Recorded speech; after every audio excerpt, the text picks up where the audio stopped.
evolution.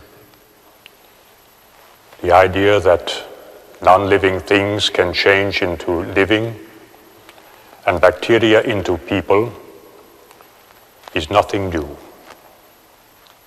In one form or another, it has been around since the time of the Greeks.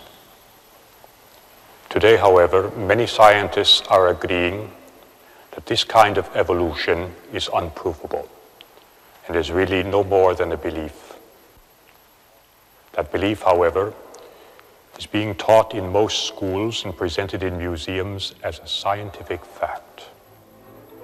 The problem is, whatever way you look at it, evolution theory cannot be reconciled with the doctrinal teaching of the Church.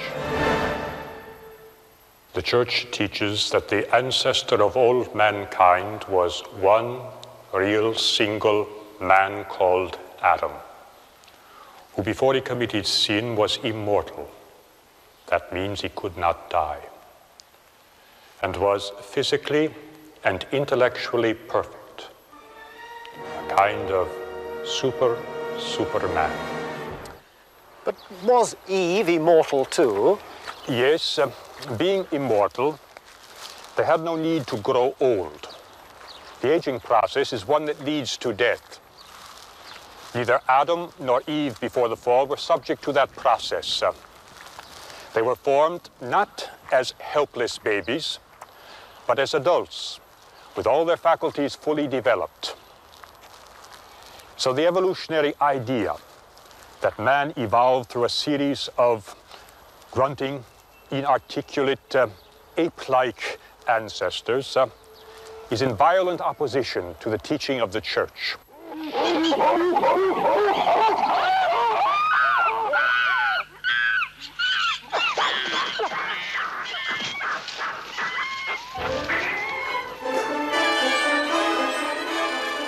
But the Bible recounts that Adam and Eve did eventually die.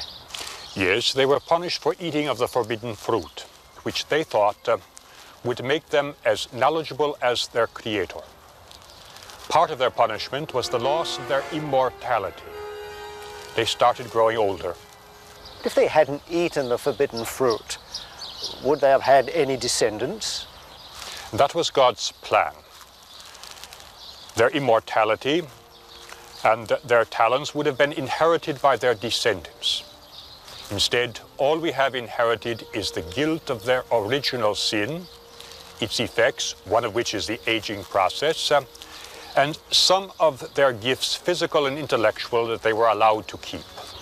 You mean that Adam and Eve possessed all the intellectual and artistic abilities that have been scattered throughout mankind ever since? It seems perfectly logical. So, if evolution really did happen, the Church would have to change its teaching, wouldn't it?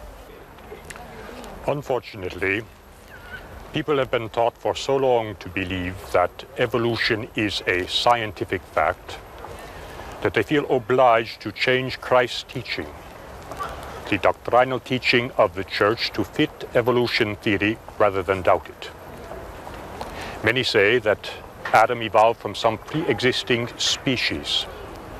This means denying the infallible teaching that Adam was immortal.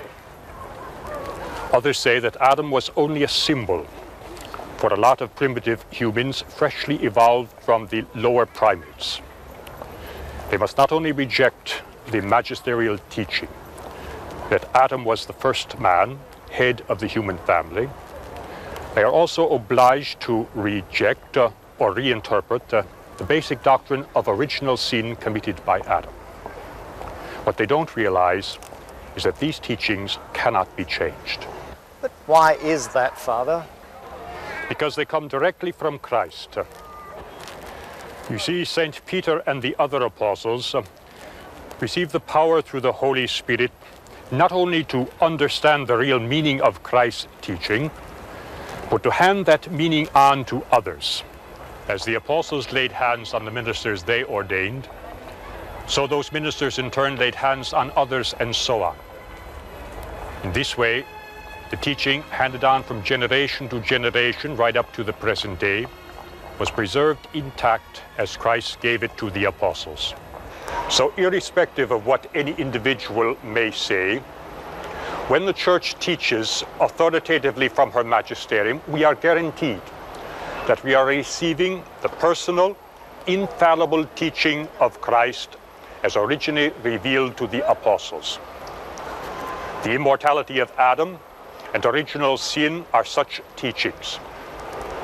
And therefore it is Christ who tells us that Adam and Eve were real persons, not symbols. But surely people's main concern in this world is to lead a good Christian life and love their neighbor, with all the injustices, with the problems of poverty, of abortion and all the rest.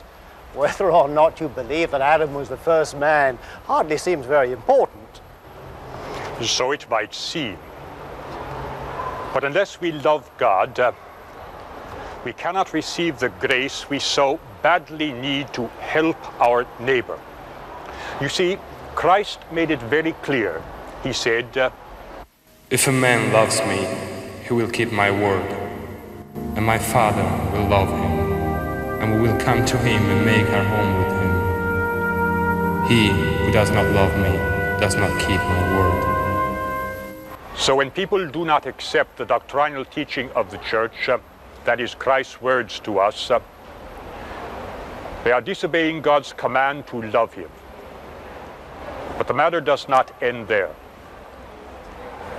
As soon as they doubt that Adam was immortal and the first man, they are automatically obliged to doubt the doctrine of original sin.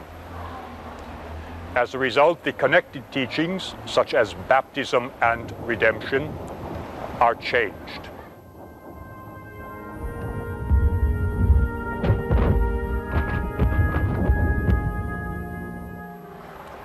And so eventually, without really realizing it, they have come to change the teaching of Christ.